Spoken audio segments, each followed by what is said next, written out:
Afternoon tea at a spa? This is a first for me. The good, the bad, the ugly, and the yummy of afternoon tea.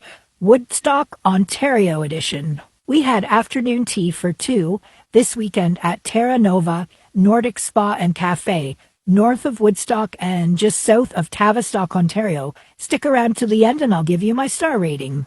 Starting with the good. Savories are their jam here, with a nice serving of 5 per guest. I swapped out the smoked salmon for the cucumber cracker. The 2 grilled cheese finger sandwiches were a different touch and I enjoyed both of them. The tea selection is good. Teapots were clear and that was quite unique. And I really liked the modern teacup design and honestly it was really nice to hold and sip from, so I was a fan of that. The bad. The ambiance inside a spa was kind of awkward. I like what they're doing here. I like the concept of it, that you would have a spa treatment or go in the Nordic pools and then have afternoon tea. But the seating here for the cafe is right beside the exit between the Nordic spa outdoors and the people walking from the change rooms through this area to get there. So it's kind of off-putting having people go through your quote-unquote dining room with their terry robes on. So it's not a tea room, it really is a spa. On to the ugly. Nothing was particularly ugly. The big garage door made for good lighting, which allowed me to take some great photos and shots, but it was kind of cool with all the ins and outs of the staff and the spa guests. Having afternoon tea after a spa treatment might be a better option here than just going here for a tea experience alone.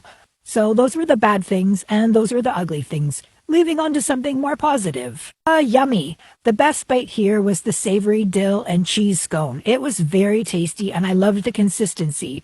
And of course, you know that I absolutely loved being served 2 scones. However, the second scone was lavender and I did not enjoy it. Lavender is just one of those risky flavors when you put them in scones and sweets, and it's not to my taste. Kinda tastes like soap to many, myself included. Scones were served with strawberry jam and some house-made cream concoction. It was not even close to clotted cream. The second favorite bite was this fudgy brownie. I liked the consistency and fudginess of it. However, generally I think these desserts seem fairly commercial to me. How about you? In sum, the food was fine and the tea was good, but this spa-like atmosphere falls short of being a tea room for me. Tea here would be a great add-on to your Nordic pool experience, but I wouldn't bring my grandma here for tea. So, as such, my queen of afternoon tea rating is 3 out of 5 stars. Have you been? Would you go? Comment below, follow for more, and save this one for later.